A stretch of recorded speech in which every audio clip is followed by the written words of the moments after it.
Allegra 120 mg tablet एक anti allergy दवा है जिसका इस्तेमाल एलर्जी के लक्षणों जैसे नाक बहना, कंजेक्शन या अकड़न, छींकना, खुजली, सूजन और आंखों में पानी आने के इलाज में इस्तेमाल किया जाता है।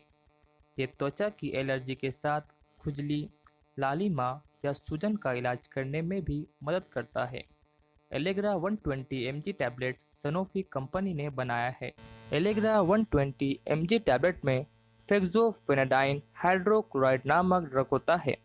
फेक्सोफेनाडाइन का इस्तेमाल मौसमी एलर्जी के लक्षणों के इलाज के लिए किया जाता है, जिसमें नाक बहना, आंखों का पानी बहना, छींक आना आदि शामिल हो सकते हैं। फेक्सोफेनाडाइन का इस्तेमाल यूट्रिकैरिया के लक्षणों के इलाज के लिए किया जाता है, यानी त्वचा पर दाने दाने जैसे चकत्ते, पित्त